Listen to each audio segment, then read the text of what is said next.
ನಮಸ್ಕಾರ ಸೋನಿ 9 ನ್ಯೂಸ್ಗೆ ಸ್ವಾಗತ. ನಾನು ಸೋನಿಕಾ. ಮೊದಲಿಗೆ ಮುಖ್ಯಾಂಶಗಳು. 3 ದಿನಗಳ ಸಿದ್ಧಿವಿನಾಯಕ 222ನೇ ಜಯಂತಿ ಮಹೋತ್ಸವಕ್ಕೆ ಚಾಲನೆ. 700 ದಂಪತಿಗಳಿಂದ ಗಣೇಶ ಹಾಗೂ ಶತಚಂಡಿ ಹವನ ವಿಶೇಷ ಪೂಜೆ. ಬೀದರ್ ನಗರಸಭೆ ವ್ಯಾಪ್ತಿಯ 35 ವಾರ್ಡ್ಗಳ ನಾಗರಿಕರಿಗೆ ಮೂಲಭೂತ ಸೌಲಭ್ಯಗಳು ಕಲ್ಪಿಸಲು ಶಾಸಕ ರಾಹಿಂ ಖಾನ್ ಅಧ್ಯಕ್ಷತೆಯಲ್ಲಿ ಪ್ರಗತಿ ಪರಿಶೀಲನಾ ಸಭೆ. ನಾಗ್ಪುರ್ ದಕ್ಷಿಣ ವಲಯ ಸಾಂಸ್ಕೃತಿಕ ಬೀದರ್ ಜಿಲ್ಲಾ ಘಟಕದ ವತಿಯಿಂದ ಬೀದರ್ ನಗರದಲ್ಲಿ ರಂಗೋಲಿ ಸ್ಪರ್ಧೆ. ಅಲೆಮಾರಿ ಹಾಗೂ ಅರೆ ಅಲೆಮಾರಿ ಜನಾಂಗದ ಸ್ಥಿತಿಗತಿ ಕುರಿತು ರಾಜ್ಯ ಸರ್ಕಾರಕ್ಕೆ ಶೀಘ್ರವೇ ವರದಿ ಸಲ್ಲಿಕೆ. ಕೆ ರವೀಂದ್ರ ಶೆಟ್ಟಿ. ಕಮಠಣ ಮಕ್ಕಳ ಕೋವಿಡ್-19 ಲಸಿಕಾ ಮೇಳಕ್ಕೆ ಚಾಲನೆ ನೀಡಿದ ಶಾಸಕ ಬಂಡೆಪ್ಪ ಕಾಶೆಂಪೂರ್. ದೇಶದ ಮೊದಲ ಮಹಿಳಾ ಶಿಕ್ಷಕಿ ಸಾವಿತ್ರಿಬಾಯಿ ಫುಲೆ. ಬೀದರ್ ಜಿಲ್ಲಾ ಕಸಪ ಅಧ್ಯಕ್ಷ ಸುರೇಶ್ ಚಂದ್ರಶೆಟ್ಟಿ. ಸುದ್ದಿಯ ವಿವರಗಳು. ನೆರೆಯ ತೆಲಂಗಾಣದ ಸಂಗಾರೆಡ್ಡಿ ಜಿಲ್ಲೆಯ ಜಹೀರಾಬಾದ್ ತಾಲೂಕಿನ ನ್ಯಾಲ್ಕಲ್ ಮಂಡಲದ ರಂಜಿತಲ್ ಗ್ರಾಮದ ಪರಿಸರದಲ್ಲಿರುವ ಶ್ರೀ ಕಂಚಿ ಕಾಮಕೋಟಿ ಪೀಠದ ಅಧೀನದ ಶ್ರೀ ಸಿದ್ಧಿವಿನಾಯಕ ದೇವಸ್ಥಾನ ವತಿಯಿಂದ ದಿನಾಂಕ 4ರಿಂದ 6ರವರೆಗೆ ನಡೆಯಲಿರುವ 3 ದಿನಗಳ ದಕ್ಷಿಣ ಭಾರತದ ಭಕ್ತರ ಆರಾಧ್ಯ ದೈವ ಶ್ರೀ ಸಿದ್ಧಿವಿನಾಯಕ ದೇವಸ್ಥಾನದ ಯಜ್ಞ ಸಭಾಂಗಣದಲ್ಲಿ ಉದ್ಭವ ಮೂರ್ತಿ ಶ್ರೀ ಸಿದ್ಧಿವಿನಾಯಕ ದೇವರ 222ನೇ ಜಯಂತಿ ಉತ್ಸವ ಕಾರ್ಯಕ್ರಮ ಆಯೋಜಿಸಲಾಗಿತ್ತು. ನೆರೆಯ ತೆಲಂಗಾಣದ ಸಂಗಾರೆಡ್ಡಿ ಜಿಲ್ಲೆಯ ಜಹೀರಾಬಾದ್ ತಾಲೂಕಿನ ನ್ಯಾಲ್ಕಲ್ ಮಂಡಲದ ರಂಜಿತಲ್ ಗ್ರಾಮದ ಪರಿಸರದಲ್ಲಿರುವ ಶ್ರೀ ಕಂಚಿ ಕಾಮಕೋಟಿ ಪೀಠದ ಅಧೀನದ ಶ್ರೀ ಸಿದ್ಧಿವಿನಾಯಕ ದೇವಸ್ಥಾನ ವತಿಯಿಂದ ದಿನಾಂಕ 4ರಿಂದ 6ರವರೆಗೆ ನಡೆಯಲಿರುವ 3 ದಿನಗಳ ದಕ್ಷಿಣ ಭಾರತದ ಭಕ್ತರ ಆರಾಧ್ಯ ದೇವ ಶ್ರೀ ಸಿದ್ಧಿವಿನಾಯಕ ದೇವಸ್ಥಾನದ ಯಜ್ಞ ಸಭಾಂಗಣದಲ್ಲಿ ಉದ್ಭವ ಮೂರ್ತಿ ಶ್ರೀ ಸಿದ್ಧಿವಿನಾಯಕ ದೇವರ 222ನೇ ಜಯಂತಿ ಉತ್ಸವ ಅಂಗವಾಗಿ ಶ್ರೀ ಸಿದ್ಧಿವಿನಾಯಕ ದೇವಸ್ಥಾನ ಟ್ರಸ್ಟ್ ವತಿಯಿಂದ ಆಯೋಜಿಸಿದ್ದ ಕಾರ್ಯಕ್ರಮದಲ್ಲಿ ಕರ್ನಾಟಕ, ತೆಲಂಗಾಣ, ಆಂಧ್ರ ಮತ್ತು ಮಹಾರಾಷ್ಟ್ರದ ಸುಮಾರು 500ರಿಂದ 700 ದಂಪತಿಗಳು ಮಂಗಳವಾರ ಗಣೇಶ ಹಾಗೂ ಶತಚಂಡಿ ಹವನದ ಮೂಲಕ ಚಾಲನೆ ನೀಡಿದರು.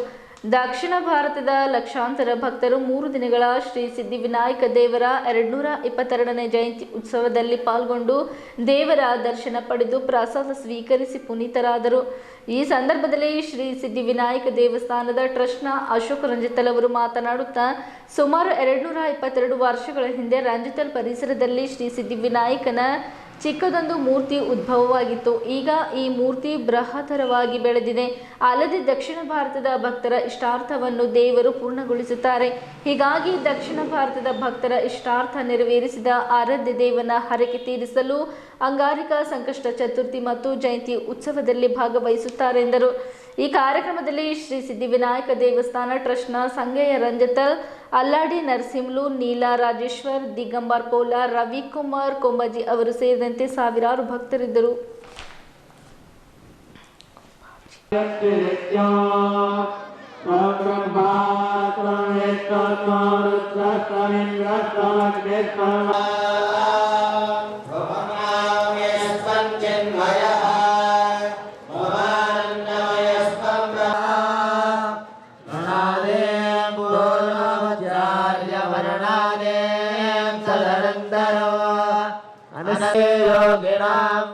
स्वाहा नमो गणपतये नमः प्रमथपतये नमस्ते अस्तलम्बोदराय एकदन्ताय विघ्नविनाशने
ब्रह्मादे स्वान्यानमया विद्या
ಎಲ್ಲ ಹೋದ್ರು ನಾವು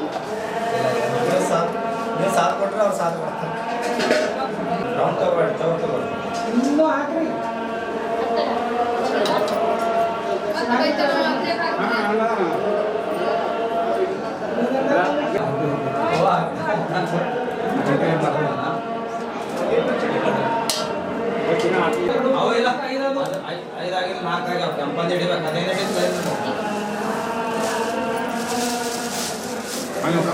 ओम भवानी सकलमाय मांदानाय एककपालनाय शेखराय दिगंबराय दिगंबराय नमः शिवाय नमः शिवाय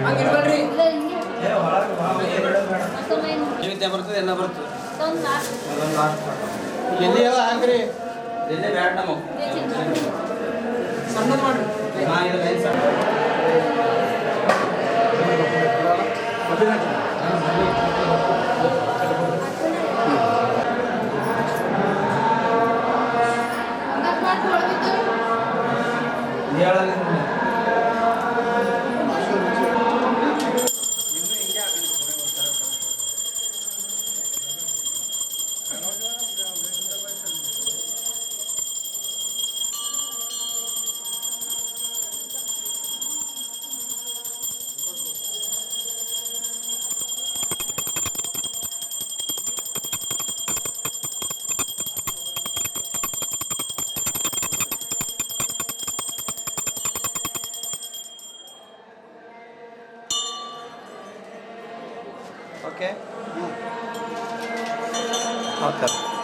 ಈ ದೇವರದ ಜನ್ಮೋತ್ಸವ 222 ಜನ್ಮೋತ್ಸವ ಇದೆ. ಇಂತಲ್ಲದ ಇದು ಅತಿ ಮಹತ್ವದ ದಿನ, ಏಕೆಂದರೆ ಸಿದ್ಧಿವಿನಾಯಕದ ಜನ್ಮೋತ್ಸವ ವೇಳೆಗೆ 3 ದಿನ ಗಣಯಜ್ಞ ಚಂಡಿ ಯಜ್ಞವನ್ನು ಮಾಡಲಾಗುತ್ತದೆ. ಇದರಲ್ಲಿ ಸುಮಾರು 600ರಿಂದ 700 ಕಪಲ್ಸು ಇದರಲ್ಲಿ ಭಾಗವಹಿಸುತ್ತಾರೆ. ಇದರಲ್ಲಿ 3 ದಿವಸ ನಾವು ಆಚರಣೆ ಮಾಡುತ್ತೇವೆ. 4-1, 5-1, 6-1 3 ದಿವಸದಲ್ಲಿ 200 ಮೇಲೆ 3 ದಿವಸ ವಿದ್ದು ಕಪ್ಪಲಿನಿಂದ ಇಲ್ಲಿ ಗಣಯಜ್ಞ ಚಂಡಿ ಯಜ್ಞ ಜರುಗಲಾಗುತ್ತದೆ. ಅದು ಅಲ್ಲದೆ ಪ್ರಾರಂಭದಲ್ಲಿ ಒಬ್ಬ ಭಕ್ತ ಇಲ್ಲಿ 15 ಕ್ವಿಂಟಲ್ಲು ಹೂವು ದೇವರಿಗೆ ಏರಿಸಿ ಆತನ ಮನೋಕಾರಿಕೆಯನ್ನು ನೆರವೇರಿಕೆ ಮಾಡಿಕೊಂಡಿದ್ದಾನೆ. ಅಲ್ಲದೆ ಲಾಸ್ಟ್ 3 ದಿನ ಗಣಯಜ್ಞ ಆದ ಮೇಲೆ 5ನೇ ದಿವಸ ಇಲ್ಲಿ ದೇವರದ ಕಲ್ಯಾಣೋತ್ಸವ ಮಾಡುತ್ತಾರೆ. ಇದರಿಂದ ಯಾರ್ಯಾರು ಕಲ್ಯಾಣವನ್ನು ಮಾಡಲು ಕೋರುತ್ತಾರೆ ಇದರಲ್ಲಿ ಭಾಗವಹಿಸುತ್ತಾರೆ. ಅವರ ಮನೋಕಾಮನೆಯಲ್ಲೂ ಆಗುತ್ತದೆ. ಹೀಗೆ 5 ದಿನ ಇಲ್ಲಿ ವಿಜೃಂಭದಿಂದ ಸಿದ್ಧಿವಿನಾಯಕದ ಗಣಯಜ್ಞ ಮತ್ತು ಕಲ್ಯಾಣೋತ್ಸವ ಪ್ರತಿಯೊಂದು ಕಾರ್ಯಕ್ರಮವನ್ನು ಜರುಗಿ ಎಲ್ಲ ಬಂದ ಭಕ್ತಾದಿಗಳೆಲ್ಲ ಮನಕೋರಿಕೆಯಲ್ಲೂ ನೆರವೇರಿಸುತ್ತಾನೆ ದೇವರು. ಇದರ ಸಲುವಾಗಿ ಯಜ್ಞಗೆ ತೆಲಂಗಾಣ, ಆಂಧ್ರ, ಮಹಾರಾಷ್ಟ್ರ, ಕರ್ನಾಟಕ ಎಲ್ಲ ಗಡಿ ಭಾಗದ ಎಲ್ಲ ಭಕ್ತಾದಿಗಳು ಇಲ್ಲಿ ಭಾಗವಹಿಸಿ ಈ ಕಾರ್ಯಕ್ರಮವನ್ನು ವಿಜೃಂಭಣೆಯಿಂದ ಮಾಡಲಾಗುತ್ತದೆ. ಜನವರಿ 4ರಂದು ಬೀದರ್ ನಗರಸಭೆ ಸಭಾಂಗಣದಲ್ಲಿ ಮಾಜಿ ಸಚಿವರು ಹಾಗೂ ಬೀದರ್ ಉತ್ತರ ಶಾಸಕರಾದ ರಹೀಂ ಖಾನ್ ಅವರ ಅಧ್ಯಕ್ಷತೆಯಲ್ಲಿ ಬೀದರ್ ನಗರಸಭೆಯ 35 ವಾರ್ಡ್ಗಳ ನಾಗರಿಕರಿಗೆ ಮೂಲಭೂತ ಸೌಲಭ್ಯಗಳ ಕುರಿತು ಪ್ರಗತಿ ಪರಿಶೀಲನಾ ಸಭೆ ನಡೆಯಿತು. ಈ ಸಭೆಯಲ್ಲಿ ಬೀದರ್ ನಗರದಲ್ಲಿ ನಿವೇಶನ ಖರೀದಿಸಿರುವ ಜನರಿಗೆ ಬೀದರ್ ನಗರಸಭೆಯಲ್ಲಿ ಮೌಂಟೇಶನ್ ಮತ್ತು ಡಿಜಿಟಲ್ ಖಾತಾ ಮಾಡಿಕೊಡಲಾಗುತ್ತಿರುವ ವಿಳಂಬ ನೀತಿ ಕುರಿತು ಗಂಭೀರ ಚರ್ಚೆ ನಡೆಯಿತು.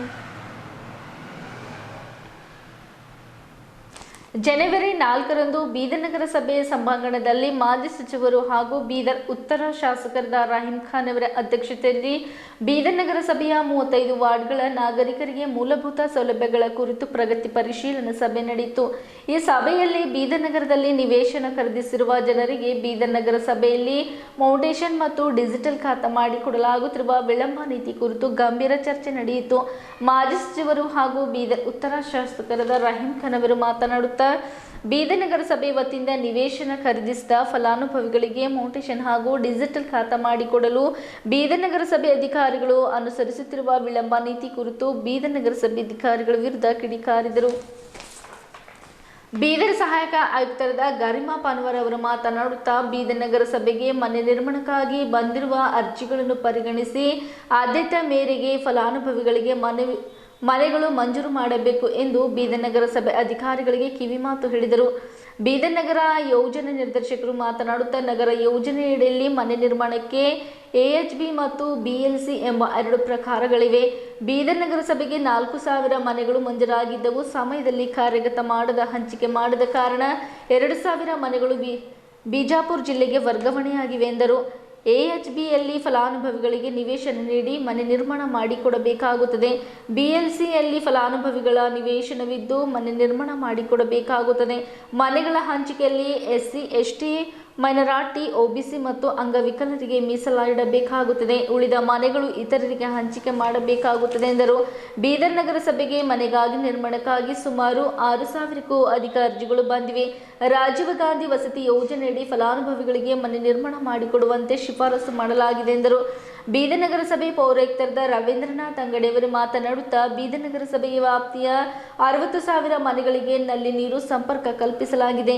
ಸುಮಾರು 12,000 UGD ಸಂಪರ್ಕ ಕಲ್ಪಿಸಲಾಗಿದೆ ಎಂದರು. ಈ ಸಭೆಯಲ್ಲಿ ಬೀದರ್ ನಗರಸಭೆಯ ವಿವಿಧ ಅಧಿಕಾರಿಗಳು ಹಾಗೂ ಸಿಬ್ಬಂದಿಗಳು ಇದ್ದರು.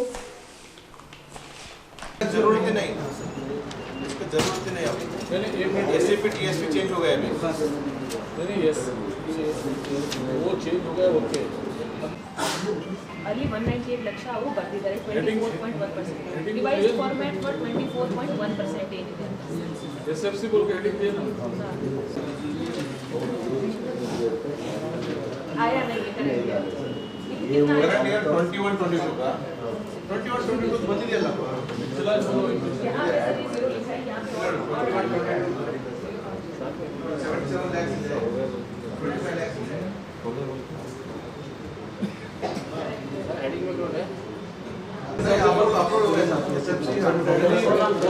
SFC कौन सा टाइड अपटाइड सबको अप्रूव कर दिया.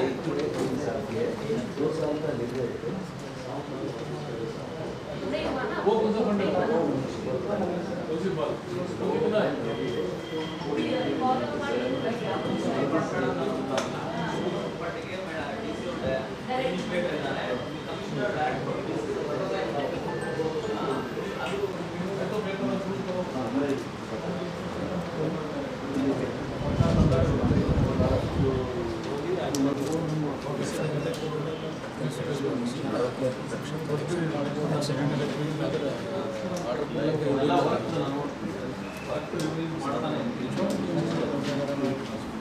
नेशनल अर्बन सेल्स అంటే నేషనల్ అర్బన్ ಅದೆಲ್ಲ SFC అంటే నేషనల్ ಅರ್ಬನ್ ಇದು ಒಂದು ಮೀಟಿಂಗ್ ಫಿಕ್ಸ್ ಮಾಡಿಬಿಡೋರು. ಕಮಿಷನರ್ ನಿಮಗೆ ಬರ್ಬೋದು. ನಾನು ಇದರಲ್ಲಿ ಇದಿಲ್ಲ, ನಾನು ಓನ್ಲಿ ರೆಕಮೆಂಡೇಶನ್ ಮಾಡೋದು ಅಷ್ಟೇ ಇದೆ. ನೀವು ಮೆಂಬರ್ ಸೆಕ್ರೆಟರಿ ಇದ್ದೀರಿ, ಬೇಗ ಒಂದು ಕಮಿಟಿ ಫಾರ್ಮೇಷನ್ ಇದನ್ನ ಮಾಡಿ ಒಂದು ಮೀಟಿಂಗ್ ಕರೆದ್ಬಿಟ್ರೆ ಅನುಕೂಲ ಆಗುತ್ತೆ. 1 ವರ್ಷದಿಂದ ಪೆಂಡಿಂಗ್ ಇದೆ. 2,000 ಮನೆಗಳು ಆಲ್ರೆಡಿ ಹೋಗ್ಬಿಟ್ಟಿದ್ದಾವೆ. ಇದು 2,000 ಹೋಗ್ಬಿಡುತ್ತೆ ಲೇಟ್ ಮಾಡಿದ್ರೆ. ಟೋಟಲ್ 6,000 8,000 ಅಪ್ಲಿಕೇಶನ್ ಬಂದಿದೆ ಸರ್. ಅಲ್ವಾ ರವಿ? ಇವನ್ ಎಡಿಷನಲ್ ಆಲ್ಸೋ ಮಾಡ್ಕೊಳ್ಳೋದು. ಯಾಕಂದ್ರೆ ಮೊದಲು ನಮ್ಗೆ 4,000 ಕೊಟ್ಟಿದ್ದೀರಿ, ನೀವು 2,000 ಯಾಕೆ ಕಟ್ ಮಾಡಿದ್ರು? 3 ಜನ ಇದ್ದೀವಿ ಮೆಂಬರ್ಸ್. ಸರ್ ಇದೊಂದು ಪ್ರೊಸೀಜರ್ ಮಾಡಿ ಕ್ಲೋಸ್ ಮಾಡಿಬಿಟ್ರೆ ಕ್ಲೋಸ್ ಮಾಡಿ. ನೀವು ಮೇಡಮ್ ಅವರು ನೀವು 3 ಜನ ಸೈನ್ ಮಾಡಿದ್ರು ಮುಗಿದೋಯ್ತು. ಸರ್ ಮತ್ತೆ ಮೀಟಿಂಗ್ ಕರೋದು ಕಾಲ್ ಮಾಡೋದು ಅವಶ್ಯಕತೆ ಇಲ್ಲ.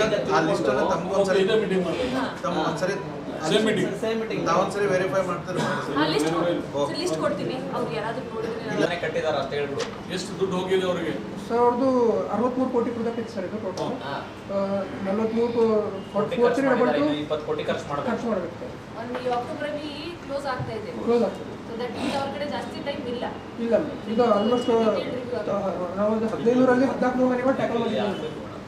1400 ಮನೆಗಳು ಟ್ಯಾಕಲ್ ಆಗಿದೆ. बोल के और नाली भरी बोल के एमएलए को लोग बोलना और एमएलए को प्रेशर करना बात है। ये छोटा काम नीचे लेकर नहीं तो एक काम करो, रिपीटेड क्लीन करो उसका, हफ्ते में 1 बार 2 बार, कम से कम 2 बार। मैं लेके जाता हूँ लोगों के घरों में पानी पूरा 2-2 इंच 4-4 इंच शाप नाली भर के। बैक प्रेशर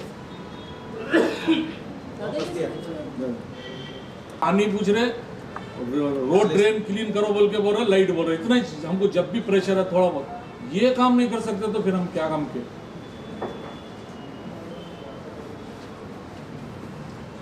जरा इसके बारे में बहुत सीरियस है, नेक्स्ट वीक बहुत ही सीरियस होता। ನೆಕ್ಸ್ಟ್ 1 ವಾರ ಪ್ರತಿದಿನ एक वीक मैं पूरे काउंसलर्स को भी बुला के मीटिंग ले रहा हूँ, पूरों के साथ सेम मीटिंग। ಮೀಟಿಂಗ್ ಇಫೆಕ್ಟ್ ಆಗಿದೆ ಅಂತ ತೋರಿಸ್ಬೇಕು. ಪ್ರಯೋಜನ ಇಲ್ಲ ಸರ್ ನಮ್ಮಲ್ಲಿ. ಅಲ್ರಿ ಪ್ರಪೋಸಲ್ ಕಳಿಸಿ ಕಳ್ಸಿ ಸರ್, ಒಂದು ಪ್ರಪೋಸಲ್ ಗೌರ್ಮೆಂಟ್ ಕಳಿಸ್ರಿ, ಸಾಹೇಬ್ರು ಮಾತಾಡಿ ತಗೊಂಡ್ ಬರ್ತಾರ. 100 ಜನ ಕಡಿಮೆ ಇದಾರೆ ಅಂತ ಹೇಳ್ತಾ ಇದಾರೆ. 100 ಜನ ಬಂದ್ರ ಇವತ್ತರ ನಾಳೆ ಜನಸಂಖ್ಯೆ ಹೆಚ್ಚಾಗ್ತಾನೆ ಇರುತ್ತೆ. 120 लेबर से शॉर्टेज है सर। वो प्रपोजल रेडी करो। एक सर गाड़ी सभी के ऊपर जाके हमारे पास 4 या 5 लेबर बचते सर नाली निकालने के लिए। 11 वार्ड एक सर्कल में है। तुम एक फॉर्मेट बना दो पूरा, ಸೈನ್ ಮಾಡಿಸ್ರಿ ಕಳಿಸ್ರಿ ಇಷ್ಟೇ. अभी वो कचरा उठाने के लिए ಅಲ್ಲಿವರೆಗೂ ಮೇಂಟೈನ್ ಮಾಡಿ. नहीं, कचरा उठाने के लिए क्या बोल रहे कमिश्नर, पूरे गाड़ी है पूरे लोग है बोल के। गाड़ियाँ हैं, लेबर है उनके ऊपर गाड़ी पे। तो अब वो घर घर जाके उठा रहे क्या नहीं उठा रहे? जा रहे सर। तो अब नेक्स्ट मेरे को डाउट है, अब नेक्स्ट मीटिंग करता मैं काउंसलर्स को लेके, वो एरिया को लोगों को भी लेके जाते होंगे, नहीं बोल के नहीं, चुप जाके एक लोग। हाँ, हमारे गाड़ी जब जाता है सुबह 5:30-6 बजे के टाइम हमारा गाड़ी निकल जाता है। हाँ। ओल्ड सिटी में क्या है, उठने का टाइम 8 बजे। उधर वो लोग टाइम चेंज जब करो नहीं बस देते तब वो लाके फिर 8 बजे के बाद गाड़ी उसके लिए वही टाइम बोल रहा हूँ ना, उसका टाइम चेंज करो उधर का। टाइमिंग चेंज कर दो भाई, तुम जाके मैं वही बोला ना, सुबह फिर के यूँ आते, आधे लोग देते आधे लोग नहीं देते। ಇದುವರೆಗೆ ಬರಬಾರ್ದು. ಪಬ್ಲಿಕ್ ನ್ಯೂಸೆನ್ಸ್ ನೀವು ಕೆಲಸ ಮಾಡ್ತಾ ಇಲ್ಲ ಅಂತ ಪಬ್ಲಿಕ್ ನ್ಯೂಸೆನ್ಸ್ ಆಗ್ತಾ ಇದೆ. ಪಬ್ಲಿಕ್ ನ್ಯೂಸೆನ್ಸ್ಗೆ ನಾವು ಆ್ಯಕ್ಷನ್ ತಗೋಬೇಕು. Don't let it come to that situation. ನಾನು ನಿಮಗೆ ಹೇಳ್ತಾ ಇದ್ದೀನಿ, ಒಂದು ವಾರ ಕೊಡ್ತಾ ಇದ್ದೀವಿ, ತಾವು ಕೂಡ ಹೇಳಿದ್ದೀರಿ. ನಾವು ಕೆಲಸ ಮಾಡಬೇಕು, ತೋರಿಸ್ಬೇಕು. ಎಷ್ಟು ಮ್ಯೂಟೇಷನ್ ಪೆಂಡಿಂಗ್ ಇದಾವೆ ನಿಮ್ಮಲ್ಲಿ? ಎಷ್ಟು ಇಟ್ಕೊಂಡು ಕುಂತೀರಿ ಸರ್? 6 ತಿಂಗಳಾಯ್ತು ರೀ. ಕೆಲವು ಜನ 6 ತಿಂಗಳಾಯ್ತು, 3 ತಿಂಗಳಾಯ್ತು ಮ್ಯೂಟೇಷನ್ ಪೆಂಡಿಂಗ್ ಇದೆ ಅಂತ ಹೇಳ್ತಾ ಇದ್ದಾರೆ. ಯಾಕೆ ಅವರಿಗೆಲ್ಲ ತೊಂದರೆ ಮಾಡ್ತೀರಿ? ಮೊನ್ನೆ ನಾನು 10,000 ಏನು ಮಾಡಿಸಿದ್ದೀನಿ, ಜನನ ಪ್ರಮಾಣ ಪತ್ರ, ಮರಣ ಪ್ರಮಾಣ ಪತ್ರದ್ದು ಈ ಜನ್ಮದ ತಂತ್ರಾಂಶದಿಂದ ಇದನ್ನ ಮಾಡಿಸಿನಿ. ಅವ್ರಿಗೆ 4 ದಿನ ಟಾರ್ಗೆಟ್ ಕೊಟ್ಟಿದೆ, ಮಾಡಿದಾರ ಪಾಪ ಅವರು. 10,000 ಮಾಡಿದ್ದಾರೆ ಅವರು. ಯಾರು? ನಾಗಣ್ಣ 4 ಜನ ಹಗಲು ರಾತ್ರಿ ಮಾಡಿದ್ದಾರೆ ಅವರು. ಈಗ ನೀವು ಮ್ಯೂಟೇಷನ್ ಎಷ್ಟು ಪೆಂಡಿಂಗ್ ಇಟ್ಕೊಂಡು ಕೂತಿದ್ರಿ? ಡಿಜಿಟಲ್ ಅದೇ ಸರ್ ಸುತ್ತಾಡ್ಕೊಂಡು ನಿಂದಿರ್ತಾರೆ, ಅವ್ರಿಗೆಲ್ಲ ಯಾಕೆ ಹೊರಗೆ ಹಾಕಲ್ಲ? ಸುಭಾಷ್ ಅವರೆಲ್ಲ ಇಲ್ಲಿ ನಿಂದಿರ್ತಾರಲ್ಲ, ಅವ್ರಿಗೆಲ್ಲ ಹೊರಗೆ ಹಾಕ್ಬೇಕಲ್ಲ ನೀವು. कितने आए ಅಪ್ಲಿಕೇಶನ್ ಎಷ್ಟು ರಿಸೀವ್ಡ್ ಆಗಿದಾವೆ, ಎಷ್ಟು ಪೆಂಡಿಂಗ್ ಇದಾವೆ? 220 ಬರೇ ನೋಡ್ರಿ ಸರಿಯಾಗಿ. ಡಿಜಿಟಲ್ ಖಾತಾ ರಮೇಶ್ ಯಾರ ಹತ್ರ ಇದೆ? ಡಿಜಿಟಲ್ ಖಾತಾ ಎಷ್ಟು ಪೆಂಡಿಂಗ್ ಇದಾವೆ? ಹಾ, ಸಿಗ್ನೇಚರ್ಗೆ 63 ಇದಾವೆ. ನಿನ್ನ ಲಾಗಿನ್ ಅಲ್ಲಿ ಎಷ್ಟಿದಾವೆ? 0 ಅದನ್ನ ನೋಡ್ಬೋದು. ಹಾಂ, 63 ಅಷ್ಟೇ ಸಿಗ್ನೇಚರ್ಗೆ ಪೆಂಡಿಂಗ್ ಇದಾವೆ. ಕಮಿಷನರ್ ನೀವು ಅವ್ನು ಇಟ್ಕೊಂಡು ಕೊಡ್ಬೇಡ್ರಿ, ಎಲ್ಲ ಕ್ಲಿಯರ್ ಮಾಡ್ರಿ. ಹಾಂ, ಇಲ್ಲ ಖಾತಾ ಮೋಟಿವೇಶನ್ ಲೀಗಲ್ ಪ್ರಕಾರ ಇದ್ರೆ ಕೊಡ್ರಿ, ಇಲ್ಲಿಗಲ್ ಪ್ರಕಾರ ಇದ್ರೆ ಇಬ್ಬರ ಕೊಟ್ಬಿಡ್ರಿ, ಮುಗೀತು. ಇಲ್ಲ ಖಾತಾ ಮೋಟಿವೇಶನ್ ಸಲಗೆ ಇಷ್ಟು ಕಂಪ್ಲೇಂಟ್ ಇದೆ. Very shock. साहब डुप्लीकेट दे रहे साहब, नो खुद बोल रहे डुप्लीकेट लेके गए। अरे यार नाम ಮಾಡ್ತೀವಿ, ಯಾರು ಮಾಡ್ತಾರೆ ಅಂತ ಇಲ್ಲ, ನಮ್ಮ ಗಮನಕ್ಕೆ ಬಂದ್ರೆ ಕೊಡ್ತೀವಿ ಸರ್. ಒಂದು ಇದನ್ನ ಬಿಲ್ಡಿಂಗ್ ಪರ್ಮಿಷನ್ ಡೂಪ್ಲಿಕೇಟ್ ಬಂತು. ಮತ್ತೆ ಅವ್ರಿಗೆ ನೀವು ಲೆಟರ್ ಕೊಟ್ಟರೆ ಕೆಲಸ ಆಗಲ್ಲ, FIR ಬುಕ್ ಮಾಡಬೇಕು. ನಮ್ಮ ಆಫೀಸಲ್ಲೇ क्या सिस्टम चलता है कहता, कुछ गरीबों को तो कंसीडर करो। वो गरीब को भी वैसे ही चाहिए, पैसा वाले को भी ऐसे ही चाहिए, सबको एक ही इसमें रखे। उन्हें कहाँ से, उन्हें बेचारा बहुत मुश्किल से लाता है।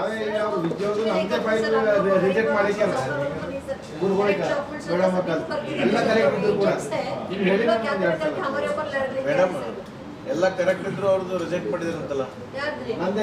ನಿಮ್ದು ಕರೆಕ್ಟ್ ಇದ್ರೆ ರಿಜೆಕ್ಟ್ ಮಾಡಿಲ್ಲ ಅದು ಏನು ಈಗ ಇಲ್ಲೇ ಇದ್ದಾರೆ, ಈಗ ಟಿವಿ ಮೀಡಿಯಾ ಪ್ರೆಸ್ ಅವ್ರು ಹೇಳ್ತಾರೆ ಅವ್ರದೇ ಆಗಿಲ್ಲ ವರ್ಷ ಯಾಕೆ ಲೇಔಟ್ ಇಲ್ಲ डुप्लीकेट ಮ್ಯಾಗ ಹೆಂಗೆ ಇಂಬರ ಕೊಟ್ಟಿಯಪ್ಪ ನೀನು? विथ तुम जो पूछ रहे ना ये डॉक्यूमेंट्स वो डॉक्यूमेंट, अगर मैं प्रूफ दे दिया तो जिनके पास कुछ भी नहीं है वो बना को दिए, हमको मालूम है पूरा वो कैसा बनता है क्या बनता है, खोलने मत दो। ओके तुम्हारे क्या प्रॉब्लम्स है बोलो, इनके पास कुछ भी नहीं है उनको पूरा को मिला, कैसा मिलता मुझे मालूम। एग्रीकल्चर लैंड का पूरा A to Z मिल गया है पूरे इधर में जितने एग्रीकल्चर लैंड है, पुराना बिल्डिंग 100 साल से उधर रहता है 50 साल, उसको नहीं मिलता। जो एग्रीकल्चर लैंड है यहाँ पे यहीं कैसे बोलते मैं कहाँ पा, इससे पहले डीसी सर वो पूरा मंगा के खाता पूरा निकालने को तुम्हारा चले गया था उधर, एग्रीकल्चर लैंड का पूरा बन गया था पूरा। इधर में 80% एग्रीकल्चर लैंड को मोटेशन दिए सो है, अभी भी दे रहे। उनके एक के बारे में मत बोलो, एक का गलती होगा, मगर हम बोलने का है उसको इतना हरासमेंट मत करो। तुम्हारा थोड़ा टाइट से वो बाहर ब्रोकर्स डबल रेट बोलते, तुम थोड़ा बोलते हो उन्होंने 10 उत्ताल बोलते, इसमें पूरा डिपार्टमेंट ये रहता है, उसको जरा बहुत ही सेटलमेंट कर लो तुम लोग। तुम्हारे भी क्या प्रॉब्लम है, एक दिन बैठ के हम तुम्हारे से भी मीटिंग लेते हैं, तुम्हारे डिपार्टमेंट को भी 2 साइड भी देखना ना, हम एक ही साइड ऐसा देखे तो नहीं, तुम्हारे साइड भी क्या क्या प्रॉब्लम तुम्हारा भी सॉल्व करेंगे। तुम लोग भी ह्यूमन बीइंग है, ऐसा नहीं है कि हम एक ही साइड बोल के। ನೋಡಮ್ಮ ನಾನು ಒಂದು ಹೇಳ್ಬಿಡ್ತೀನಿ, ನಾನು ನಿಮಗೆ ಇಲ್ಲೀಗಲ್ ಮಾಡಂತ ಯಾರಿಗೂ ಹೇಳಲ್ಲ, ಲೀಗಲ್ ಆಗಿ ಮಾಡ್ರಿ, ಬಟ್ ನಿಮ್ಮ ಕಡೆ ಪೆಂಡಿಂಗ್ ಇಟ್ಕೋಬೇಡ್ರಿ। ಬರಲ್ಲ ಇಂಬರ ಕೊಟ್ಟು ಕಳಿಸ್ಬಿಡ್ರಿ, ತಗೊಳ್ಳಲ್ಲ ಮೊಬೈಲ್ ನಂಬರ್ ಕೊಡ್ತಾರ ವಾಟ್ಸಪ್ನಾಗ ಅವ್ರು ಕಳಿಸ್ಬಿಡ್ರಿ, ನಾಳೆ ನಿಮ್ಗೆ ಸ್ಪೀಡ್ ಪೋಸ್ಟ್ ಮಾಡಿ ಮನೆಗೆ ಒಬ್ರಿಗೆ ಹೋಗಿ ಅಂಟಿಸಿ ಬರಕ್ಕೆ ಹೇಳಿ, ನೀವು ಪೆಂಡಿಂಗ್ ಇಟ್ಕೋಬೇಡಿ। ನಿಮ್ಮ ಲಾಗಿನಲ್ಲಿ ನಿಮ್ಮ ಟೇಬಲಲ್ಲಿ ಇಟ್ಕೊಂಡು ಕೂತ್ರೆ ನಿಮ್ಮ ಕಡೆ ಪ್ರಾಬ್ಲಮ್ ಬರೋದು। ಹಾಂ ಇಲ್ಲ ಸರ್, ಪೆಂಡಿಂಗ್ ಇಲ್ಲ, ಒಬ್ಬನು ಹೋಗಿ 8 ದಿವಸನಲ್ಲಿ ಮಾಡ್ಕೊಂಡು ಬರ್ತಾನೆ, ಒಬ್ಬನು 6 ತಿಂಗಳು ಲಾಸ್ಟ್ಗೆ ಅವನು ಸಮಸ್ಯೆ ಆಗಿ ಏನ್ ಮಾಡ್ತಾನೆ, ಏಜೆಂಟ್ ಇಟ್ಬಿಡ್ತಾನೆ। ಆಯ್ತು, ಬೋಗಸ್ ಮಾಡಿದ್ರೆ ನಿಮಗೆ ಬಂತ ನಿಮ್ಮ ಗಮನಕ್ಕೆ, ನಿಮ್ಮ ಕಮಿಷನರಿಗೆ ರಿಪೋರ್ಟ್ ಮಾಡಿ ಅವ್ರು FIR ಮಾಡಲಿ।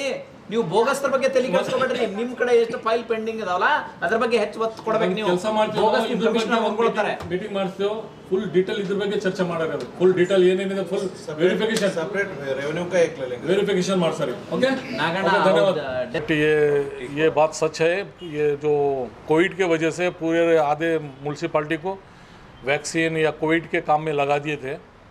अभी स्ट्रिक्टली हम बोले हैं कि आप कुछ जिम्मेदार लोग इधर रहना ही बोल के बोले, वो जिम्मेदारी से हटाएं, उसकी वजह से सब प्रॉब्लम था, उसके बारे में मीटिंग हुई। मोटेशन खाते के बारे में भी अगर कोई ऐसा हमको ऑफिशियली आके कंप्लेंट करता है तो इमीडिएट एक्शन लेंगे। और PDO साहब ऑलरेडी रिसेंटली कम से कम 10,000 लोगों का उसमें डेथ एंड बर्थ सर्टिफिकेट करा के दिया, कई दिनों से पेंडिंग था, 200-500 ने 10,000 लोगों का, वो बहुत बड़ा काम हुआ है वो। इसी तरह ये खाता और मोटेशन के बारे में भी बहुत सीरियस एक्शन लेने वाले। ಜನವರಿ 4ರಂದು ಬೀದರ್ ನಗರದ ಕರ್ನಾಟಕ ಸಾಹಿತ್ಯ ಸಂಘದ ಸಭಾಂಗಣದಲ್ಲಿ ನಾಗ್ಪುರ್ ದಕ್ಷಿಣ ವಲಯ ಸಾಂಸ್ಕೃತಿಕ ಬೀದರ್ ಜಿಲ್ಲಾ ಘಟಕ ಹಾಗೂ ಕರ್ನಾಟಕ ಜನಪದ ಪರಿಷತ್ತು ಮಹಿಳಾ ಘಟಕದ ಸಂಯುಕ್ತ ಆಶ್ರಯದಲ್ಲಿ ಬೀದರ್ ಜಿಲ್ಲಾ ಮಟ್ಟದ ರಂಗೋಲಿ ಸ್ಪರ್ಧೆ ಏರ್ಪಡಿಸಲಾಗಿತ್ತು। ರಂಗೋಲಿ ಸ್ಪರ್ಧೆ ಸರಸ್ವತಿ ಶಾಲೆಯ ಸಹ ಶಿಕ್ಷಕಿ ಸಂಗೀತ ಅವರು ಭಾರತದ ಮೊಟ್ಟಮೊದಲ ಶಿಕ್ಷಕಿ ಸಾವಿತ್ರಿಬಾಯಿ ಫುಲೆ ಅವರ ಕುರಿತು ರಚಿಸಿದ ರಂಗೋಲಿ ಬಹಳ ವಿಭಿನ್ನ ಹಾಗೂ ವೈಶಿಷ್ಟ್ಯದಿಂದ ಕೂಡಿದೆ, ಇದು ನೋಡುಗರ ಗಮನ ಸೆಳೆಯಿತು। ಜನವರಿ 4ರಂದು ಬೀದರ್ ನಗರದ ಕರ್ನಾಟಕ ಸಾಹಿತ್ಯ ಸಂಘದ ಸಭಾಂಗಣದಲ್ಲಿ ನಾಗ್ಪುರ್ ದಕ್ಷಿಣ ವಲಯ ಸಾಂಸ್ಕೃತಿಕ ಬೀದರ್ ಜಿಲ್ಲಾ ಘಟಕ ಹಾಗೂ ಕರ್ನಾಟಕ ಜನಪದ ಪರಿಷತ್ತು ಮಹಿಳಾ ಘಟಕದ ಸಂಯುಕ್ತ ಆಶ್ರಯದಲ್ಲಿ ಬೀದರ್ ಜಿಲ್ಲಾ ಮಟ್ಟದ ರಂಗೋಲಿ ಸ್ಪರ್ಧೆ ಏರ್ಪಡಿಸಲಾಗಿತ್ತು। ಈ ಕಾರ್ಯಕ್ರಮದಲ್ಲಿ ಹಿರಿಯ ಪತ್ರಕರ್ತ ಚಂದ್ರಕಾಂತ್ ಮಸಾನಿ ಅವರು ಮಾತನಾಡುತ್ತಾ, ಈ ರಂಗೋಲಿ ಸ್ಪರ್ಧೆ ಸರಸ್ವತಿ ಶಾಲೆಯ ಸಹ ಶಿಕ್ಷಕಿ ಸಂಗೀತ ಅವರು ಭಾರತದ ಮೊಟ್ಟಮೊದಲ ಶಿಕ್ಷಕಿ ಸಾವಿತ್ರಿಬಾಯಿ ಫುಲೆ ಅವರ ಕುರಿತು ರಚಿಸಿದ ರಂಗೋಲಿ ಬಹಳ ವಿಭಿನ್ನ ಹಾಗೂ ವೈಶಿಷ್ಟ್ಯದಿಂದ ಕೂಡಿದೆ, ಇದು ನೋಡುಗರ ಗಮನ ಸೆಳೆಯಿತು ಎಂದರು। ಡಾಕ್ಟರ್ ಸುನೀತಾ ಕೊಡ್ಲಿಕರ್ ಅವರು ಮಾತನಾಡುತ್ತಾ, ರಂಗೋಲಿ ಸ್ಪರ್ಧೆಯಲ್ಲಿ ಬೀದರ್ ಜಿಲ್ಲೆಯ ಮಹಿಳೆಯರು ಹಾಗೂ ವಿದ್ಯಾರ್ಥಿಗಳು ಅಧಿಕ ಸಂಖ್ಯೆಯಲ್ಲಿ ಭಾಗವಹಿಸಿ ಅತ್ಯಾಕರ್ಷಕ ರಂಗೋಲಿ ಬಿಡಿಸಿದ್ದಾರೆ ಎಂದರು। ಬೀದರ್ ಜಿಲ್ಲಾ ಘಟಕ ಹಾಗೂ ಕರ್ನಾಟಕ ಜನಪದ ಪರಿಷತ್ತು ಮಹಿಳಾ ಘಟಕದ ಶ್ರೀಮತಿ ಮಲ್ಲಮ್ಮ ಸಂತ ಅವರು ಮಾತನಾಡುತ್ತಾ, ರಂಗೋಲಿ ಸ್ಪರ್ಧೆಯಲ್ಲಿ ಅನೇಕರು ಭಾಗವಹಿಸಿ ಆಂತರ್ಷಿಕ ಚಿತ್ರಗಳು ಬಿಡಿಸಿ ನೋಡುಗರ ಮಂತ್ರ ಮುಗ್ಧಗೊಳಿಸಿದ್ದಾರೆ ಎಂದರು. ಡಾಕ್ಟರ್ ಮಹಾನಂದ ಮಡಿಕೆಯವರು ಮಾತನಾಡುತ್ತಾ ಬೀದರ್ ನಗರದ ಕರ್ನಾಟಕ ಸಾಹಿತ್ಯ ಸಂಘದ ಸಭಾಂಗಣದಲ್ಲಿ ನಾಗ್ಪುರ ದಕ್ಷಿಣ ವಲಯ ಸಾಂಸ್ಕೃತಿಕ ಬೀದರ್ ಜಿಲ್ಲಾ ಘಟಕ ಹಾಗೂ ಕರ್ನಾಟಕ ಜನಪದ ಪರಿಷತ್ತು ಮಹಿಳಾ ಘಟಕದ ಸಂಯುಕ್ತಾಶ್ರಯದಲ್ಲಿ ಬೀದರ್ ಜಿಲ್ಲಾ ಮಟ್ಟದ ರಂಗೋಲಿ ಸ್ಪರ್ಧೆ ಏರ್ಪಡಿಸಲಾಗಿದೆ ಎಂದರು. ಡಾಕ್ಟರ್ ರಾಜ್ಕುಮಾರ್ ಹೆಬ್ಬಳೆ ಅವರು ಮಾತನಾಡುತ್ತಾ ಬೀದರ್ ನಗರದ ಕರ್ನಾಟಕ ಸಾಹಿತ್ಯ ಸಂಘದ ಸಭಾಂಗಣದಲ್ಲಿ ನಾಗ್ಪುರ ದಕ್ಷಿಣ ವಲಯ ಸಾಂಸ್ಕೃತಿಕ ಬೀದರ್ ಜಿಲ್ಲಾ ಘಟಕ ಹಾಗೂ ಕರ್ನಾಟಕ ಜನಪದ ಪರಿಷತ್ತು ಮಹಿಳಾ ಘಟಕದ ಸಂಯುಕ್ತಾಶ್ರಯದಲ್ಲಿ ಬೀದರ್ ಜಿಲ್ಲಾ ಮಟ್ಟದ ರಂಗೋಲಿ ಸ್ಪರ್ಧೆ ಏರ್ಪಡಿಸಲಾಗಿದ್ದು, ಕೇಂದ್ರ ಸರ್ಕಾರದ ಸಾಂಸ್ಕೃತಿಕ ಸಚಿವಾಲಯದಿಂದ ದೇಶದ ವಿವಿಧ ಜಿಲ್ಲೆಗಳಲ್ಲಿ ರಂಗೋಲಿ ಸ್ಪರ್ಧೆಗಳು ನಡೆಯುತ್ತಿವೆ ಎಂದರು. ಕಾರ್ಯಕ್ರಮದಲ್ಲಿ ಡಾಕ್ಟರ್ ಜಗನ್ನಾಥ್ ಹೆಬ್ಬಳೆ, ಚಂದ್ರಕಾಂತ್ ಹೆಬ್ಬಳೆ, ಶ್ರೀಮತಿ ಭಾರತಿ ವಸ್ತ್ರದ ಡಾಕ್ಟರ್ ನೀಲಾಗಂಗಾ ಹೆಬ್ಬಳೆ ಅವರು ಸೇರಿದಂತೆ ಮುಂತಾದವರಿದ್ದರು.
ನಾಗ್ಪುರದ ದಕ್ಷಿಣ ಮಧ್ಯ ವಲಯ ಸಾಂಸ್ಕೃತಿಕ ಕೇಂದ್ರ ವತಿಯಿಂದ ಇವತ್ತು ಒಂದು ರಂಗೋಲಿ ಸ್ಪರ್ಧೆಯನ್ನು ಏರ್ಪಾಟು ಮಾಡಿದ್ದಾರೆ. ಈ ಕಾರ್ಯಕ್ರಮ ಇಲ್ಲಿದೆ ಅಂತ ಗೊತ್ತಿರಲಿಲ್ಲ. ನಾವು ಒಂದು ಪ್ರೆಸ್ ಮೀಟಿಗೆ ಬಂದಿದ್ದೆ. ಬಂದು ನೋಡಿದಾಗ ಭಾಳ ಖುಷಿ ಉಂಟು ಮಾಡ್ತು. 50 ರಂಗೋಲಿ ಸ್ಪರ್ಧಾಳುಗಳಲ್ಲಿ ಸುಮಾರು 46 ಸ್ಪರ್ಧಾಳುಗಳು ಭಾಳ ವಿಭಿನ್ನವಾಗಿ ರಂಗೋಲಿಗಳನ್ನು ಬಿಡಿಸಿದ್ದಾರೆ. ಒಬ್ಬರು ಸಂಗೀತ ಅನ್ನೋರು ಆ್ಯಕ್ಚುಲಿ ಟೀಚರ್ ಇದ್ದಾರೆ. ಅವರು ಸರಸ್ವತಿ ಸ್ಕೂಲಲ್ಲಿ ಸಾವಿತ್ರಿಬಾಯಿ ಫುಲೆ ಅವರ ಒಂದು ಕನ್ಸೆಪ್ಟ್ ಇಟ್ಕೊಂಡು ರಂಗೋಲಿಯನ್ನು ತೆಗೆದಿದ್ದಾರೆ. ಅದರಲ್ಲಿ ಒಂದೇ ಚಿತ್ರದಲ್ಲಿ ಹಲವು ಸಂದೇಶಗಳನ್ನು ಬಿಂಬಿಸಿದ್ದಾರೆ ಅಂತ ಹೇಳ್ಬೋದು. ಒಂದು, ಹೆಣ್ಣು ಭ್ರೂಣ ಹತ್ಯೆಯನ್ನು ತಡಿಬೇಕು, ಮಹಿಳಾ ಸಬಲೀಕರಣ ಮಾಡಬೇಕು, ಮಹಿಳೆಯರಲ್ಲಿ ಶಕ್ತಿ ತುಂಬಬೇಕು. ಆಮೇಲೆ ಸಾವಿತ್ರಿಬಾಯಿ ಫುಲೆ ಅವರ ತಾಯಿ ತಮ್ಮ ಹೆಣ್ಣು ಮಗುವನ್ನು ಆಗಲೇ ಚಿವುಟ ಹಾಕಿದರೆ ಇವತ್ತು ಬೆಳಕಿಗೆ ಬರ್ತಿಲ್ಲ ಅನ್ನೋ ಸಂದೇಶವನ್ನು ಅವರು ನೀಡಿದ್ದಾರೆ, ಭಾಳ ಚೆನ್ನಾಗಿ ನೀಡಿದ್ದಾರೆ. ಅದಲ್ಲದೆ ನಮ್ಮ ಸೇನಾ ಮುಖ್ಯಸ್ಥರ ಬಿಪಿನ್ ರಾವ್ ಅವರ ಭಾವಚಿತ್ರವನ್ನು ರಂಗೋಲಿಯಲ್ಲಿ ಭಾಳ ಅಚ್ಚುಕಟ್ಟಾಗಿ ಸೆರೆ ಹಿಡಿದಿದ್ದಾರೆ.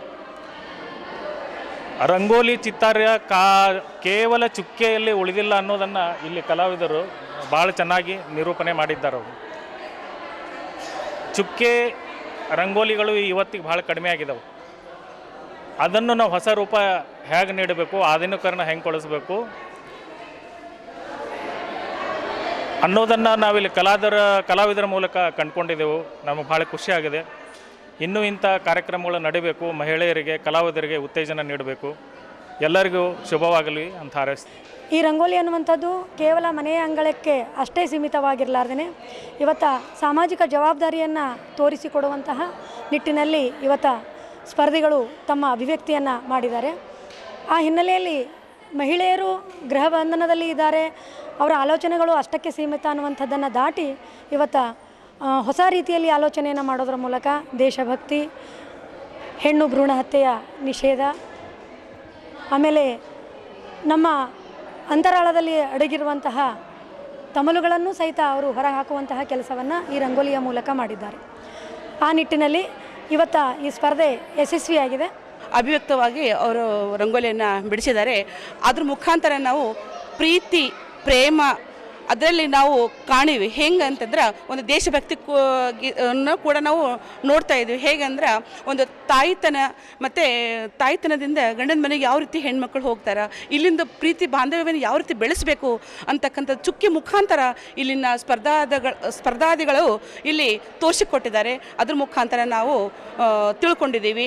ಎಲ್ಲ ಸ್ಪರ್ಧಾಗಳಿಗೆ ನಾವು ಮತ್ತೊಮ್ಮೆ ಮಗದೊಮ್ಮೆ ನಾವು ಅಭಿನಂದನೆಗಳನ್ನು ಸಲ್ಲಿಸುತ್ತೇವೆ. ಈ ಧರ್ಮ ಸಮನ್ವಯತೆ ಹಾಗೂ ಈ ಒಂದು ರಾಷ್ಟ್ರೀಯ ಒಂದು ವಿವಿಧತೆಯಲ್ಲಿ ಏಕತೆ ಇರುವ ಒಂದು ಭಾವವನ್ನು ಈ ನಾವು ರಂಗೋಲಿಯ ಮೂಲಕ ಕಂಡುಕೊಂಡಿದ್ದೇವೆ. ಇದರ ಇನ್ನೂ ಒಂದು ಘಟಕವನ್ನು 6ನೇ ತಾರೀಕು ಮುಂಜಾನೆ 10 ಗಂಟೆಗೆ ಮತ್ತೊಂದು ವಿಭಾಗದಲ್ಲಿ ಕಾರ್ಯಕ್ರಮವನ್ನು ಹಮ್ಮಿಕೊಂಡಿದ್ದೇವೆ. ಬೀದರ್ ಜಿಲ್ಲೆಯ ಒಂದು ಜನತೆಗಳಲ್ಲಿ ಇನ್ನೊಂದು ನಮ್ರವಾದಂತಹ ಮನವಿ ಅಂದರೆ ಅಂಬೇಡ್ಕರ್ ವೃತ್ತದ ಬಳಿ ಕರ್ನಾಟಕ ಸಾಹಿತ್ಯ ಸಂಘದಲ್ಲಿ ನಾವು ಈ ರಂಗೋಲಿ ಸ್ಪರ್ಧೆಯನ್ನು 6ನೇ ತಾರೀಕು ಹಮ್ಮಿಕೊಳ್ಳಲಾಗಿದೆ.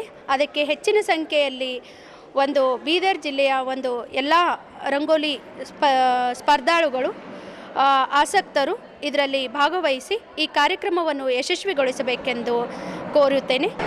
ಸಂಸ್ಕೃತಿ ಮಂತ್ರಾಲಯದ ಅಂಗಸಂಸ್ಥೆಯಾಗಿರುವಂಥ ದಕ್ಷಿಣ ಮಧ್ಯ ವಲಯ ಸಾಂಸ್ಕೃತಿಕ ಕೇಂದ್ರ ನಾಗ್ಪುರ, ಕರ್ನಾಟಕ ಜಾನಪದ ಪರಿಷತ್ ಜಿಲ್ಲಾ ಮಹಿಳಾ ಘಟಕದ ಸಹಯೋಗದಲ್ಲಿ ಬೀದರ್ ಜಿಲ್ಲೆಯ ಸಾಹಿತ್ಯ ಸಂಘ ಸಭಾಂಗಣದಲ್ಲಿ 75ನೇ ಸ್ವಾತಂತ್ರ್ಯ ಅಮೃತ ಮಹೋತ್ಸವ ನಿಮಿತ್ತ ನಾವು ರಂಗೋಲಿ ಸ್ಪರ್ಧೆಯನ್ನು ಆಯೋಜನೆ ಮಾಡಿದ್ದೇವೆ.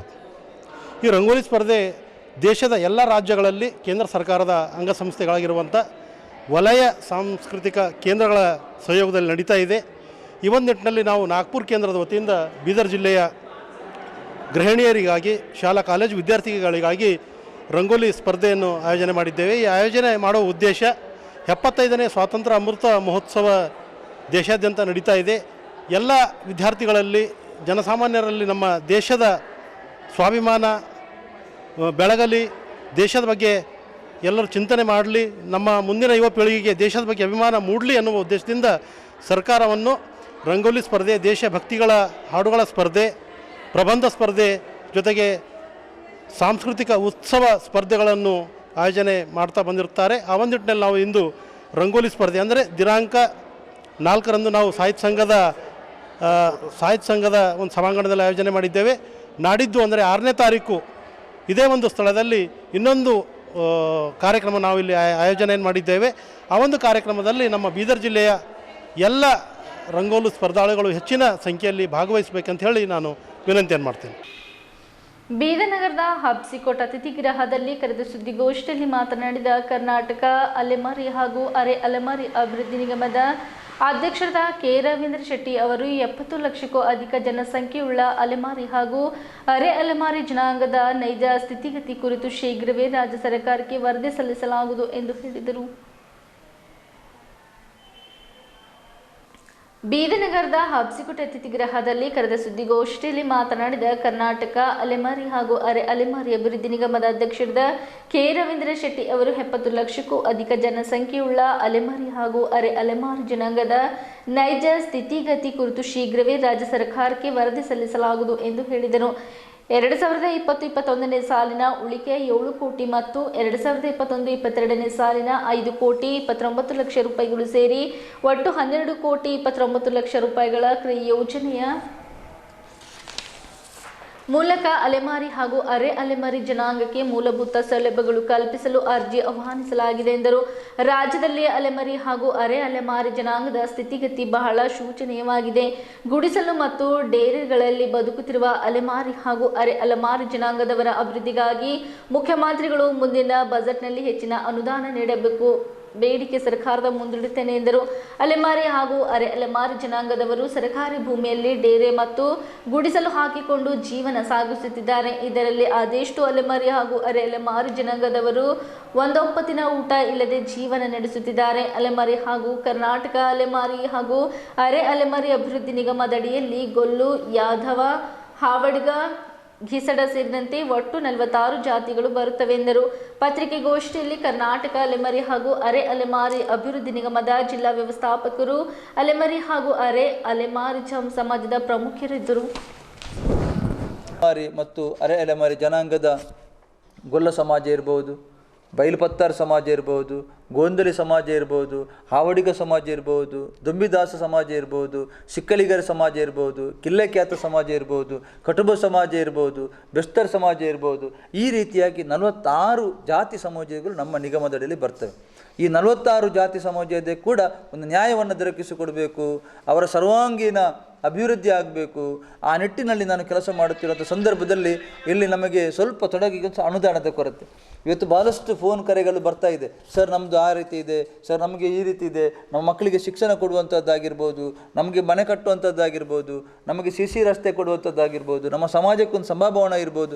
ಎಲ್ಲ ಕ್ಷೇತ್ರಗಳಲ್ಲೂ ಕೂಡ ಅತಿ ಹಿಂದುಳಿದ ಒಂದು ಜನಾಂಗ ಇದ್ದರೆ ಅದು ಅಲೆಮಾರಿ ಮತ್ತು ಅರೆ ಅಲೆಮಾರಿ ಜನಾಂಗದ್ದು. ನಾನು ಅದಕ್ಕೆ ಯಾವತ್ತು ಹೇಳಲಿಕ್ಕಿದೆ, ನೀವು ಸಂಘಟನೆಯನ್ನು ಬಲಪಡಿಸಿಕೊಳ್ಳಿ, ಒಗ್ಗಟ್ಟಾಗಿ ಒಂದೇ ತಾಯಿಯ ಮಕ್ಕಳಾಗಿ 46 ಜಾತಿ ಸಮುದಾಯರು ಕೂಡ ಇದ್ದಾಗ ಖಂಡಿತವಾಗಿ ಬರತಕ್ಕಂಥ ದಿನಗಳಲ್ಲಿ ನಿಮ್ಮ ಇಡೀ ಸಮಾಜ ಅದು ಸರ್ವಾಂಗೀಣ ಅಭಿವೃದ್ಧಿ ಆಗಲಿಕ್ಕೆ ಸಾಧ್ಯತೆ ಇದೆ ಅಂತೇಳಿ ನಾನು ಬೇರೆ ಬೇರೆ ಕಡೆ ಹೋದಾಗ ಹೇಳ್ತೀನಿ. ಆದ್ರೂ ಕೂಡ ನಾನು ಈ ಒಂದು ನಿಗಮದ ಅಧ್ಯಕ್ಷನಾಗಿ ಇವತ್ತು ಅನುದಾನದ ಬಗ್ಗೆ ಮಾತನಾಡುವಾಗ ಕೂಡ ನನಗೆ ತುಂಬ ಇದಾಗ್ತದೆ. ಭಾಳಷ್ಟು ಕಡಿಮೆ ಅನುದಾನ ನಮ್ಮ ನಿಗಮಕ್ಕೆ ಸಿಕ್ಕಿರುವಂಥದ್ದು. ಆದರೂ ಕೂಡ ನಿಮ್ಮ ಗಮನಕ್ಕೆ ರಾಜ್ಯ ಸರ್ಕಾರ 2021-22ನೇ ಸಾಲಿಗೆ 21-22ನೇ ಸಾಲಿಗೆ ಆಯವ್ಯಯದಲ್ಲಿ ಒದಗಿಸಿದ ಷೇರು ಬಂಡವಾಳ ಕೇವಲ 29 ಲಕ್ಷ ರೂಪಾಯಿ. ಆನಂತರ ನಿಗಮಕ್ಕೆ ಕೊಟ್ಟಿರುವ ಅನುದಾನ ಅದು ಕೂಡ ಬಹಳ ಕಡಿಮೆ, ಕೇವಲ 5 ಕೋಟಿ ರೂಪಾಯಿ. 46 ಸಮಾಜ ಜಾತಿ ಇರತಕ್ಕಂಥ ಈ ಒಂದು ನಿಗಮ ಸುಮಾರು ಈ ಅಲೆಮಾರಿ ಜನಾಂಗದ ಪ್ರಮುಖರು ಹೇಳುವ ರೀತಿಯಲ್ಲಿ ನನಗೆ ನಿಖರವಾದ ಮಾಹಿತಿ ಇನ್ನೂ ಕೂಡ ಬಂದಿಲ್ಲ. ಒಟ್ಟು ಜನಸಂಖ್ಯೆ ಸುಮಾರು 70 ಲಕ್ಷಕ್ಕಿಂತಲೂ ಹೆಚ್ಚು ಜನಸಂಖ್ಯೆ ಈ ಒಂದು ಅಲೆಮಾರಿ ಮತ್ತು ಅಲೆಮಾರಿ ಜನಾಂಗದಲ್ಲಿ ಇದ್ದಾರೆ ಅಂತೇಳಿ ಅಲೆಮಾರಿ ಜನಾಂಗದ ಪ್ರಮುಖರು ಕೊಡುವಂಥ ಮಾಹಿತಿಯನ್ನು ನಾನು ಹೇಳ್ತಾ ಇದ್ದೇನೆ. ಈ ಒಂದು ಜನಾಂಗಕ್ಕೆ ಕೊಟ್ಟಿರತಕ್ಕಂಥ ಅನುದಾನ ಬಹಳಷ್ಟು ಕಡಿಮೆ ಇದೆ. ಆದರೂ 2020-21ರಲ್ಲಿ ನಮಗೆ ಸ್ವಲ್ಪ ಉಳಿಕೆ ಮೊತ್ತ ಒಂದು 7 ಕೋಟಿ ರೂಪಾಯಿ ಉಳಿಕೆ ಮೊತ್ತ. 2021ರಲ್ಲಿ ಉಳಿಕೆ ಮೊತ್ತ 7 ಕೋಟಿ ಮತ್ತು 21-22ನೇ ಸಾಲಿನಲ್ಲಿ ಬಂದಂಥ 5 ಕೋಟಿ 29 ಲಕ್ಷ, ಒಟ್ಟು 12 ಕೋಟಿ 29 ಲಕ್ಷಕ್ಕೆ ನಾವು ಕ್ರಿಯಾ ಯೋಜನೆಯನ್ನು ಸಿದ್ಧಪಡಿಸಿ ನಾವು ಬೇರೆ ಬೇರೆ ಯೋಜನೆಗಳನ್ನು ನಾವು ಕ್ರಿಯಾ ಯೋಜನೆಯಲ್ಲಿ ಮಾಡಿದ ರೀತಿಯಲ್ಲಿ ಅದು ಸ್ವಯಂ ಉದ್ಯೋಗ ಸಾಲ ಯೋಜನೆ. ಬೀದರ್ ಜಿಲ್ಲೆಯ ಬೀದರ್ ದಕ್ಷಿಣ ವಿಧಾನಸಭಾ ಕ್ಷೇತ್ರ ವ್ಯಾಪ್ತಿಯ ಕಮಟನೆ ಗ್ರಾಮದ ಮುರಾರ್ಜಿ ದೇಸಾಯಿ ವಸತಿ ಶಾಲೆ ಹಾಗೂ ಪದವಿ ಪೂರ್ವ ಕಾಲೇಜು ಮತ್ತು ಸರ್ಕಾರಿ ಪ್ರೌಢಶಾಲೆಗಳಲ್ಲಿ 15ರಿಂದ 18 ವರ್ಷದೊಳಗಿನ ಮಕ್ಕಳಿಗಾಗಿ ಹಮ್ಮಿಕೊಂಡಿದ್ದ ಕೋವಿಡ್-19 ಲಸಿಕಾ ಲಸಿಕಾ ಮೇಳ ಕಾರ್ಯಕ್ರಮಕ್ಕೆ JDS ಶಾಸಕಾಂಗ ಪಕ್ಷದ ಉಪನಾಯಕರಾದ ಮಾಜಿ ಸಚಿವ ಬಂಡೆಪ್ಪ ಕಾಶೆಂಪುರ ಅವರು ನಿನ್ನೆ ಚಾಲನೆ ನೀಡಿದರು.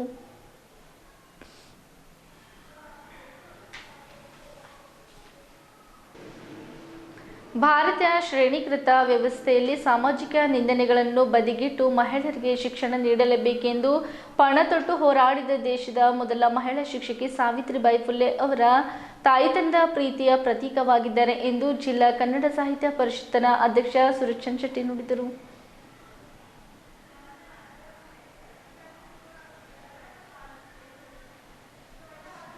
ಇಲ್ಲಿವರೆಗೆ ಸುದ್ದಿ ಕೊಟ್ಟಿದ್ದು ನಾನು ಸೋನಿಕಾ. ಮುಂದಿನ ಸುದ್ದಿಯೊಂದಿಗೆ ಮತ್ತೆ ಭೇಟಿಯಾಗೋಣ. ವಂದನೆಗಳು.